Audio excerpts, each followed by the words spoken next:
Hello and welcome to my YouTube channel easy study. I hope आप सभी अच्छे होंगे और आप सबकी तैयारी भी अच्छी चल रही होगी। आज हम डिस्कस करने वाले हैं जनवरी 2023 के 300 plus most important MCQ series का पार्ट 6। अगर आपने प्रीवियस पार्ट्स नहीं देखे हैं तो लिंक डिस्क्रिप्शन बॉक्स में है, जाके जरूर देख लें। स्टार्ट करते हैं आज का video. Today's first question is, according to a report by PwC India, funding for Indian startups in calendar year was nearly what? PwC India की एक रिपोर्ट के अनुसार कैलेंडर ईयर 2022 में भारतीय स्टार्टअप के लिए फंडिंग लगभग कितनी थी? And your options are $14 billion, $18 billion, $20 billion, $22 billion and $24 billion. And correct answer is $24 billion. PwC India की एक रिपोर्ट के अनुसार कैलेंडर ईयर 2022 में इंडियन स्टार्टअप्स के लिए जो फंड थी वो लगभग $24 बिलियन थी, जो कि कैलेंडर ईयर 21 की कंपैरिजन में 33% कम थी, लेकिन calendar year 20 and calendar year 19 के कंपैरिजन से दोगुने दर से भी ज़्यादा थी। यहाँ पे PwC का जो फुल फॉर्म है वो है प्राइस वाटर हाउस कूपर्स। देखते हैं नेक्स्ट क्वेश्चन। नातो नातो song from SS Rajamouli's film RRR has won Golden Globe Award 2023 for Best Original Song. Who is the composer of this song?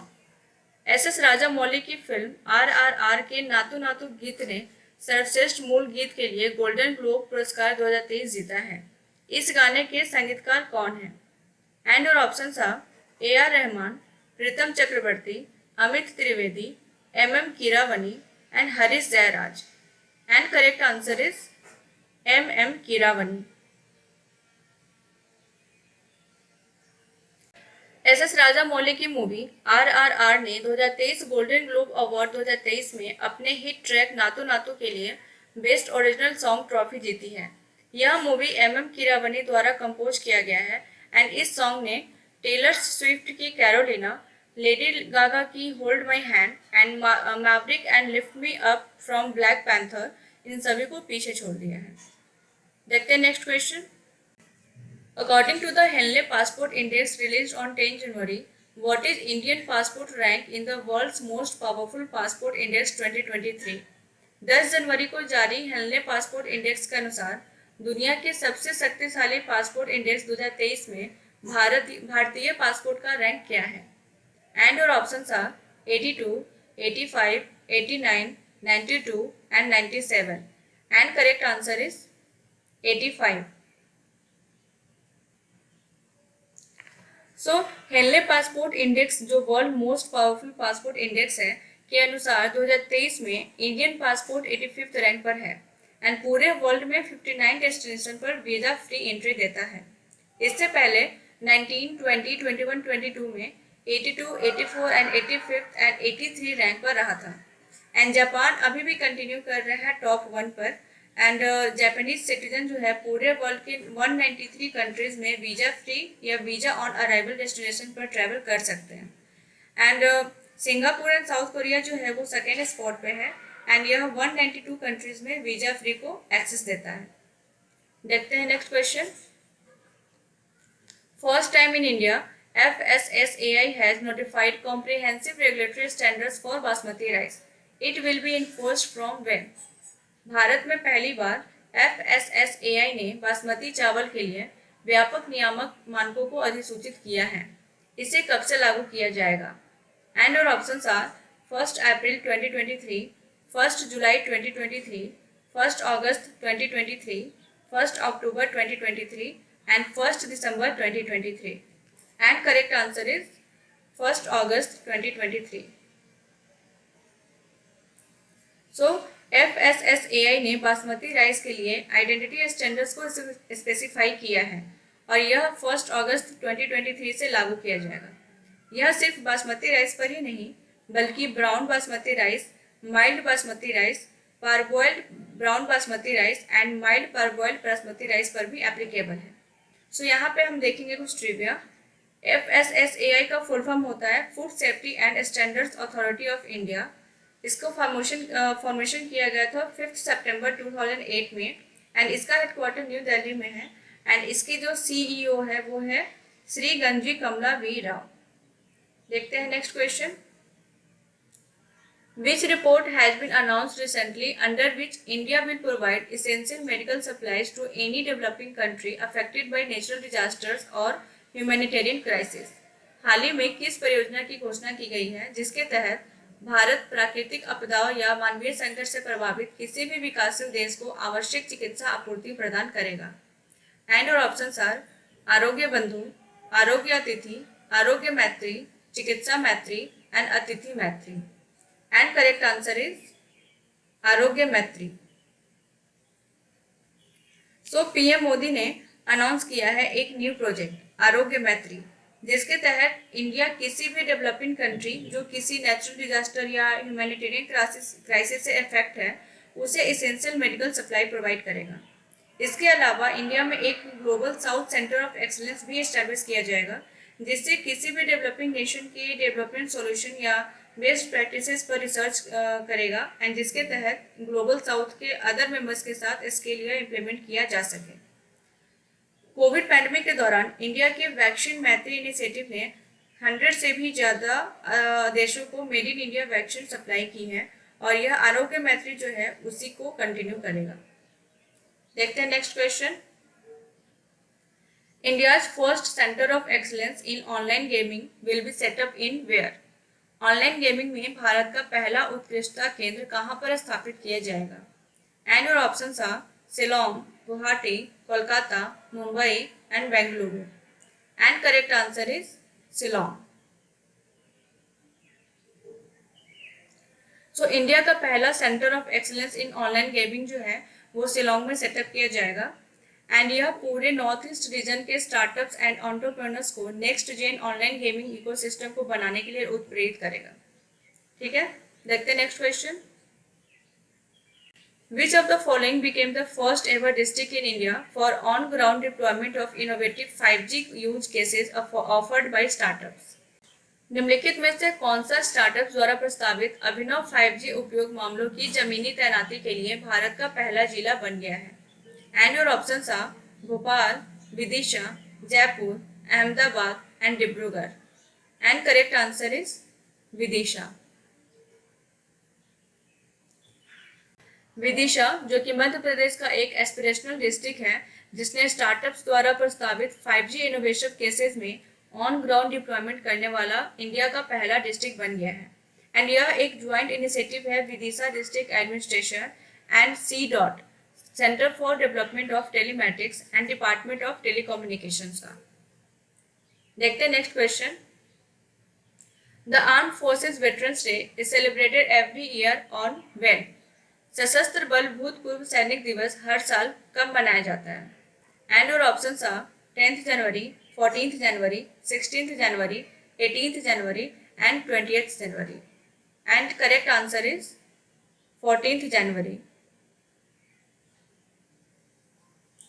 So Indian arm forces veterans day every year 14 Jan को observe किया जाता है और 2023 का ये 7th addition था। हमारे जो first commander in chief of Indian arm force थे फील्ड मार्शल KM करियप्पा, उन्होंने 1953 को इसी दिन अपना रिटायरमेंट लिया था। वेटरन्स यानी कि वो लोग जो बहुत पहले से आर्मी में सेवा दे रहे थे और उन्होंने हमारे लिए शहादत हासिल की थी, सो उन्हीं के रिमेम्बरेंस में इस डे को सेलिब्रेट किया जाता है। सो देखते हैं next question. Inflation expectation survey of households is conducted by RBI dash. भारतीय रिजर्व बैंक द्वारा परिवारों का मुद्रास्फीति प्रत्याशा सर्वेक्षण डैश किया जाता है। And your options are annually, monthly, bimonthly, quarterly and half yearly. And correct answer is bimonthly. RBI द्वारा यह सर्वे बाई मंथली इंटरवल्स पर आयोजित किया जाता है और यह रिस्पोंडेंट द्वारा जो near term inflationary pressure expect किया जाता है उसको डायरेक्शन प्रोवाइड करता है और अपने खुद के कंजप्शन पैटर्न को भी रिफ्लेक्ट करता है। इसीलिए इसे इन्फ्लेशन का हाउसहोल्ड सेंटीमेंट के रूप में ट्रीट किया जाना चाहिए। ठीक है, देखते हैं नेक्स्ट क्वेश्चन।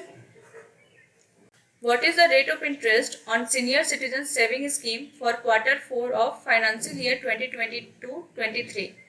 वित्त वर्ष 2022-23 की चौथी तिमाही के लिए वरिष्ठ नागरिक बचत योजना पर ब्याज दर क्या है? And your options are 7.6%, 7.8%, 8.0%, 8.2% and 8.5%. And correct answer is 8%. 1 जनवरी 2023 से शुरू होने वाली 2022-23 की फोर्थ क्वार्टर के लिए वेरियस स्मॉल सेविंग स्कीम्स पर इंटरेस्ट रेट को रिवाइज किया गया है and senior citizen saving schemes पर 8% की दर से अर्न करेगी। किसान विकास पत्रिका 120 मंथ की मैच्योरिटी के साथ 7.2% इंटरेस्ट अर्न करेगी as compare to maturity in 123 month with 7%। PPF जो है वो कंटिन्यू करेगा 7.10% के साथ एंड सुकन्या समृद्धि स्कीम जो है वो 7.6% इंटरेस्ट रेट के साथ कंटिन्यू करेगा। देखते हैं next question. Mangdechhu hydro electric power project was handed over by India to which country? Mangdechhu जल विद्युत परियोजना भारत ने किस देश को सौंपी थी? And your options are Nepal, Bhutan, Afghanistan, Bangladesh and Sri Lanka. And correct answer is Bhutan. So India का जो 720 मेगावाट का हाइड्रो इलेक्ट्रिक पावर प्रोजेक्ट था मंगदेचू, वो उसने ड्रंक ग्रीन पावर कॉर्पोरेशन जो कि भूटान का है उसको हैंडओवर कर दिया था एंड इसी हैंडओवर के साथ इंडिया एंड भूटान ने सक्सेसफुली कंप्लीट किया था 4 mega hydro electric power projects का। एंड ये जो प्रोजेक्ट है ये 2019 में ज्वाइंटली इनॉग्रेट किया गया था दोनों कंट्रीज के साथ एंड इसके कमीशन के बाद भूटान का जो इलेक्ट्रिक पावर जनरेशन कैपेसिटी है वो इंक्रीज कर गया 44% के साथ एंड अभी जो है वो 2326 मेगावाट है। एंड ये प्रोजेक्ट जो है वो जनरेट करता है over 9000 million units of energy and ये एनुअली जो है 2.4 मिलियन टन्स ऑफ एमिशन को रिड्यूस भी करता है। देखते हैं next question. Which country has won 2023 men's FIH hockey world cup? किस देश ने 2023 पुरुषों का FIH हॉकी विश्व कप जीता है? And your options are Belgium, Australia, Netherland, Germany and Spain. And correct answer is Germany. So Bhubaneswar के कलिंगा स्टेडियम में पेनाल्टी शूटआउट में बेल्जियम को 5-4 से हराकर जर्मनी ने third world hockey cup title अपने नाम कर लिया है। इस टूर्नामेंट में टोटल 16 टीम ने भाग लिया था एंड 2023 में मेंस वर्ल्ड हॉकी कप का ये 15th एडिशन था। सो यहाँ पे कुछ अवार्ड दिए गए हैं, उसको एक बार देख लेते हैं। बेस्ट प्लेयर का अवार्ड मिला है निकलस वेलेन को जो कि जर्मनी के हैं। बेस्ट गोलकीपर का अवार्ड मिला विंसेंट वनास को जो कि बेल्जियम के हैं। बेस्ट जूनियर प्लेयर का अवार्ड मिला मुस्तफ़ा कैसिम को जो कि साउथ अफ्रीका की है। हीरो टॉप स्कोरर जो है वो मिला जेरेमी हेवर्ड को जो कि ऑस्ट्रेलिया के हैं and best team goal celebration award मिला कोरिया को। फैंस चॉइस अवार्ड मिला क्रिस्टोफर रूर को। फेयर प्ले अवार्ड मिला बेल्जियम को and maximum team goals award मिला नीदरलैंड्स को and best forward of the tournament award मिला निकलस वेलेन को। Best midfielder of the tournament award मिला विक्टर वेग्नेज को and best defender of the tournament award मिला Jeremy Hayward को। ठीक है, चलते हैं नेक्स्ट क्वेश्चन की तरफ। Tier 2 urban cooperative banks UCBs are permitted by RBI to extend individual housing loans up to a maximum of what per individual borrowers? Tier 2 शहरी सरकारी बैंकों UCBs को RBI द्वारा प्रति व्यक्ति उधारकर्ता अधिकतम कितने तक व्यक्तिगत आवास ऋण देने की अनुमति है? And your options are 10 lakh, 30 lakh, 50 lakh, 100 lakh and 140 lakh. And correct answer is 140 lakh. So tier 2 UCBs को आरबीआई द्वारा पर इंडिविजुअल बोरोवर्स को मैक्सिमम 140 लाख तक का हाउस लोन देने की अनुमति दी गई है। सो टीयर 1 में जो यूसीबीज है उनका जो एग्जिस्टिंग लिमिट था वो है 30 लाख एंड रिवाइज लिमिट है 60 लाख एंड टीयर 2 यूसीबी जो है उनका एग्जिस्टिंग लिमिट है 70 लाख एंड रिवाइज लिमिट है 140 लाख। देखते हैं next question. Under the incentive scheme for the promotion of RuPay debit cards and low value Bhim UPI transaction, the government pays banks an incentive as a percentage of the value of RuPay debit card transaction and low value Bhim UPI transaction up to what? RuPay debit card और कम value कम मूल्य वाले Bhim UPI लेन then को बढ़ावा देने के लिए प्रोत्साहन योजना के तहत सरकार बैंकों को रुपए डेबिट कार्ड लेन देन के मूल्य के प्रतिशत के रूप में और कम मूल्य भीम यूपीआई लेन देन के प्रतिशत के रूप में कितने रुपए प्रोत्साहन का भुगतान करती है? And your options are ₹1000, ₹2000, ₹3000, ₹4000 and ₹5000. And correct answer is ₹2000. रुपए debit card and low value Bhim UPI transaction को बढ़ावा देने के लिए प्रमोशन स्कीम के तहत गवर्नमेंट जो है बैंक को 2000 रुपये इंसेंटिव के रूप में पे करती है और रुपए debit card and low value UPI transaction को प्रमोट करने के लिए गवर्नमेंट द्वारा जो बैंक्स को इंसेंटिव दिया जाता है उसमें जीएसटी नहीं लगेगा। ठीक है, देखते हैं next question. Makaravilakku is an important festival of which state of India? Makaravilakku Bharat के किस राज्य का एक महत्वपूर्ण त्योहार है? And your options are Tamil Nadu, Kerala, Maharashtra, Andhra Pradesh and Odisha. And correct answer is Kerala. So Kerala में जो सबरीमाला का मंदिर है उस मंदिर में मकर संक्रांति के दिन ही मकरविलक्कू जो फेस्टिवल है उसका आयोजित किया जाता है। यह एनुअली आयोजित किया जाता है। देखते हैं next question. Kurinjimala sanctuary is located in which state? कुरिंजी माला अभयारण्य किस राज्य में स्थित है? And your options are Gujarat, Goa, Tamil Nadu, Kerala and Telangana. And correct answer is Kerala.